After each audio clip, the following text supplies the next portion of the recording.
si ay isu ilowsiiyaan saxmadda magaalada iyo buuqa baabuurta tirada badan. Boqolaal u baahan inay beddeshaan jawiga ayaa dalxiis ahaan ugu soo baxa degmada Daynile. dalxiisayaashu ay soo jiiteen cawda macaan ee nabadda, bilicda deegaankan iyo dooga dhirta cagaaran. Waxay yimaadaan maalin walba walow tiro ahaan ay ugu badan yihiin maalinta shaqooyinka laga nasto ee Jimcaha. Bismillah, ugu horreyn magacayga waa Maxamed Cismaan. maanta waa maarto maalin Jimcaha sida iska caadiga ah maalmaha Jimcada dhalinyarada iyo dadka bulshada ku nool Muqdisho waxay u dalxiistayaan goobaha loo dalxiistay magaalada Muqdisho.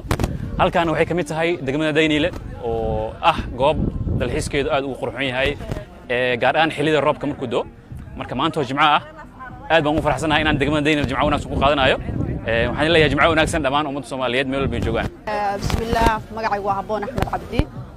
waxaan u imid Daynile dalxiis, waa meel dalxiiska ku qurux badan in lagu damaashaado mudan. wallahi fikirkii aan ka aaminsanaa markii aan xagga ka joogay markii aan imid aad bay u kala duwan tahay. markaan ku haystaa magacaygu Cabdi Habiib Maxamuud, magaalada Laascaanood ka yimid xarunta gobolka Sool.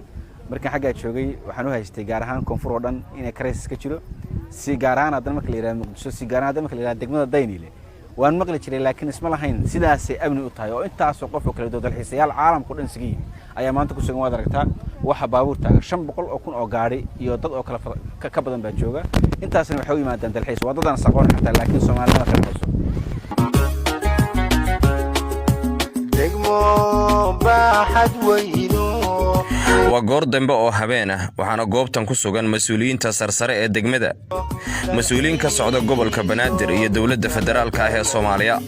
gudoomiyaha degmada Daynile Maxamed Abuukar Cali Jacfar oo Universal TV ugu waramay deegaanka dalxiiska ee Daynile waxa uu sheegay in dadkan tirada badan ay soo jeedatay nabadgelyada deegaankan kaana qaaday.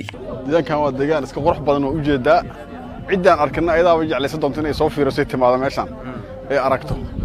marka waa deegaan Ilaahay nagu manaystay oo Daynile dhamaa iska wada sidaan ah oo soo aragtay maanta umaleynaa gabi ahaanba. marka waa meel nabadaysan oo dadku ay isaga dalxiisaan oo maalin Jimcaha ah inta badan la isku yimaado la isaga baashaalo. deegaankan dadku inay yimaadaan waxyaabaha soo jiitay cagaarka marka laga tago maxaa kamid ah? amniga kamid ah inaan ilaa 5 saac 6 saac weynimo gabdhaha iyo wiilasha dhalinyaradu ay iska socdaan oo cid la hadlaysa jirin si nabad ay ku yimaadaan si nabad uga baxaan meeshan wala ay magaalada. in dad dalxiisayaal oo tirada la geedin yimaadaan deegaanka soo booqdaan macna intee la geedin sameynaysa? wallahi wax aad u fiican waa deegaankan dad Soomaaliyeed soo booqanaya gobolka Banaadir iyo degmooyin kala duwan ka yimaadeen. marka in anaga noo la yimaado la soo aado deegaankeena qurux la soo aado oo aad u danaynayna. taliye ku-xigeenka ciidanka booliiska ee degmada Daynile Joolaal Xuseen Cali ayaa isaguna nooga waramay amniga degmada iyo shaqada booliisku ay ka hayaan halkan.